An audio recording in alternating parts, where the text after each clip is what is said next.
اصل میں یہ ہوا فاروق اعظم کی شہادت کی جو وجہ بنی یہ کہ سیدنا فاروق اعظم کے اپنے دور میں آپ نے مدینہ منورہ میں غیر مسلموں کو نہیں رکھا. کسی غیر مسلم کو آپ مدینہ طیبہ کے اندر نہیں رکھتے تھے اور رکھنا پسند نہیں کرتے تھے. دور فاروقی میں مدینہ منورہ کافروں سے خالی ہو گیا تھا. حضرت مغیرہ بن شعبہ رضی اللہ تعالیٰ نے صحابی رسول ہیں, تو انہوں نے حضرت فاروق اعظم کو خط لکھا کہ ایک ایسا غلام ہے جس کے اندر اتنی خوبیاں ہیں کہ وہ بہت بڑا کاریگر ہے اور وہ بہت سے ہنر جانتا ہے. اگر آپ اجازت دیں, کیونکہ آپ تو کافروں کو مدینہ طیبہ میں رکھنا نہیں چاہتے, تو اگر آپ اجازت دیں تو میں اس کو آپ کے پاس بھیجوں. سیدنا فاروق اعظم نے سوچا کہ اگر اتنا بڑا کاریگر مدینہ طیبہ آتا ہے تو وہ مدینے والوں کو جو ہے وہ ہنر سکھائے گا, اور مدینے والے ہنر سیکھیں گے اور مسلمانوں کے اندر ایک ہنر کا جذبہ پیدا ہوگا اور اس طریقے سے مسلمان ترقی کریں گے. تو سیدنا فاروق اعظم نے اس غلام کو جو بہت بڑا کاریگر تھا حضرت مغیرہ کا, اس کو آنے کی اجازت دے دی. اس طریقے سے ابو لؤلؤ نام کا یہ شخص جو مجوسی تھا اور بہت کٹر تھا اپنے مذہب کے اندر, یہ بات ہمیشہ یاد رکھنی چاہیے انسان کو, اور یہ بات دماغ میں رکھنا چاہیے انسان کو کہ کافر کبھی بھی اہل اسلام کا وفادار نہیں ہو سکتا.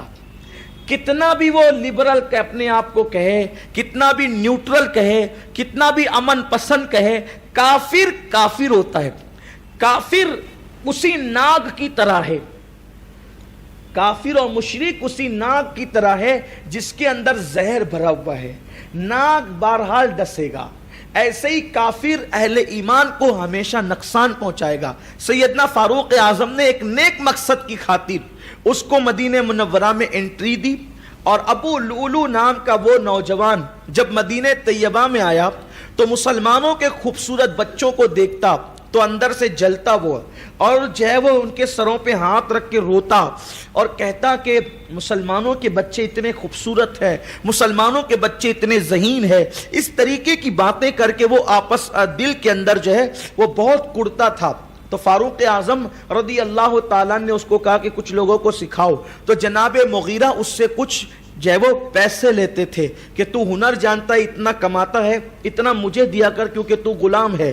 تو ایک دن وہ سیدنا فاروق اعظم کے پاس آیا اور آنے کے بعد اس نے کہا کہ امیر المومنین, مغیرہ مجھ سے اتنی رقم لیتے ہیں, تو کیا ان کا یہ رقم لینا ظلم نہیں ہے؟ تو سیدنا فاروق اعظم نے فرمایا تم کتنا کما لیتے ہو؟ اس نے کہا میں اتنا کما لیتا ہوں. تو فاروق اعظم نے فرمایا کہ تم اتنا کما لیتے ہو تو اتنا تمہارے آقا کو دینا یہ کوئی ظلم نہیں ہے. تو وہ ناراض رہنے لگا اور غصے میں آ گیا. ایک دن فاروق اعظم نے اس کو کہا کہ میں نے سنا ہے کہ تم چکی بنانے کا ہنر جانتے ہو, تو کیا تم میرے لیے کوئی چکی بنا دو گے؟ تو اس نے کہا میں ایسی چکی بناؤں گا کہ رہتی دنیا تک کے لوگ یاد کریں گے کہ میں نے جو آپ کے لیے چکی بنائی ہے, اور 4 دانگ عالم میں اس چکی کا تذکرہ ہوگا.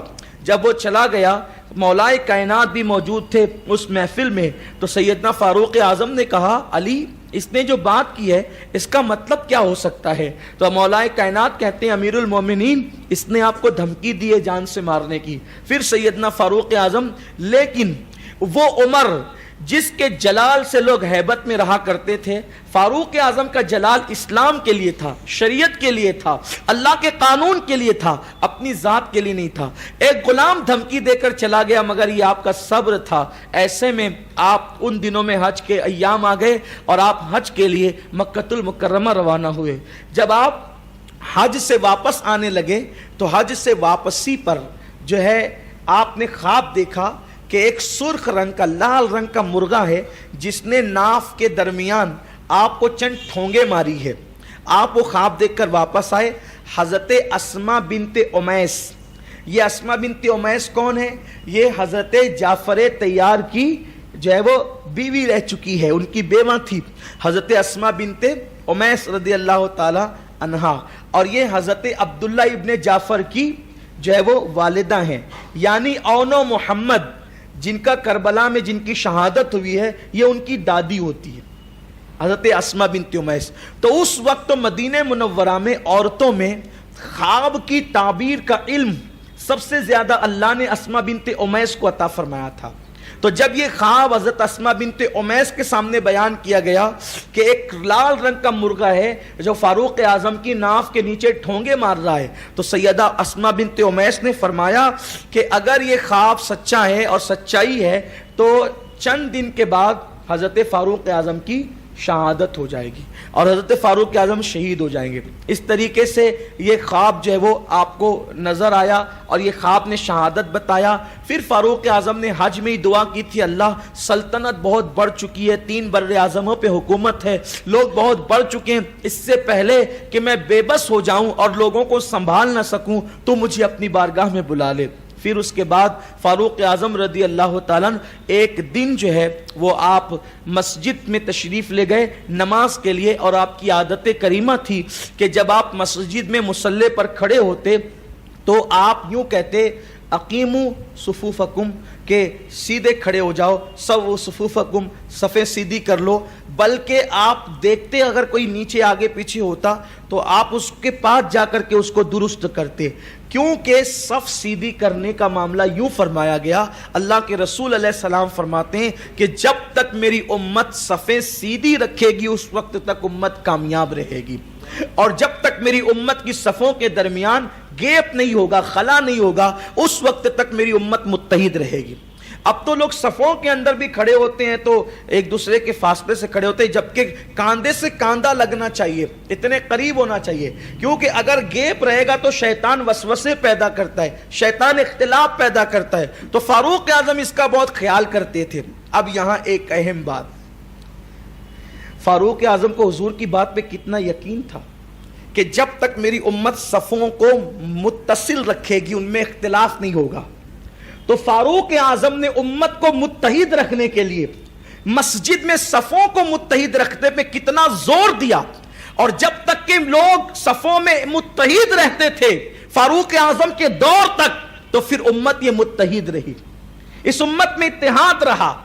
آج بھی ہم تو پہلی بات دائیں بائیں دیکھتے بھی نہیں ہے، ادھر اقامت بھی ادھر سیدھا شروع، جبکہ نماز پڑھانے والے کو چاہیے کہ وہ دیکھے، صفوں کا جائزہ لے اور اس کے بعد صفیں درست کروائے. لوگوں کو بھی چاہیے کہ صف درست کرے. اب تو لوگ نماز ہی ادھار پڑھتے ہیں، معاذ اللہ، آستینیں چڑھی ہوئی ہے، پائچے اٹھے ہوئے ہیں، گلے کھلے ہوئے ہیں، کوئی اہمیت ہی نہیں ہے نماز کی.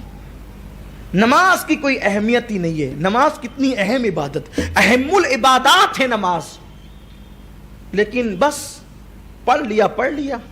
نماز کو عادت سمجھ کر پڑھ رہے ہیں، نماز کو عبادت سمجھ کر نہیں پڑھتے. ہم نے نمازوں کو عادت بنایا ہے، عبادت نہیں بنایا ہے، جبکہ یہ نماز کی شان یہ ہے کہ 2 رکعت نماز پوری کائنات کی نعمتوں سے افضل ہے. اسی لیے تو مولا کائنات نے فرمایا کہ اگر اللہ مجھے میری مرضی پہ ڈالے کہ میں جنت میں جاؤں یا 2 رکعت پڑھوں تو میں 2 رکعت کو ترجیح دوں گا جنت پر، کیونکہ جنت میں میری خوشی ہے اور نماز میں میرے اللہ کی خوشی ہے. اس لیے میرے آقا صلی اللہ علیہ وسلم کے دیوانوں اپنی عادت بنائیں، صفیں درست رکھیں اور ایک دوسرے کے کندھے سے کندھا ملا کے کھڑے رہیں تاکہ اللہ آپ کے درمیان اتحاد رکھے. تو سیدنا فاروق اعظم رضی اللہ تعالیٰ لوگوں کے درمیان بھی چلے جاتے تھے اور کہتے تھے صفیں درست کرو، صحیح سے لگو.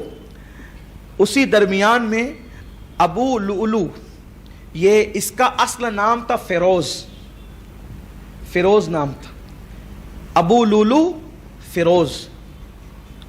یہ اس نے کھنجر بھی خود ہی بنایا تھا، 2 دھاری کھنجر، اور اس کو زہر میں بجھایا تھا. وہ خالصتاً سیدنا فاروق اعظم کے لیے اس نے بنایا تھا اور اس کو زہر میں بجھایا تھا. زہر میں اس لیے بجھایا تھا کہ اگر وار مضبوط بھی نہ ہو سکا تو ایسی صورت میں کم سے کم زہر تو کام کر جائے گا. اور اس نے سیدنا فاروق اعظم کے سر پہ، گردن پہ، سینے پہ اور ناف کے نیچے وار کیے. سیدنا فاروق اعظم زخمی ہوئے اور زخمی ہونے کے بعد جو ہے تقریباً 7 لوگوں کو اس نے اور شہید کیا. اسی کھنجر سے 7 لوگ اور شہید ہوئے.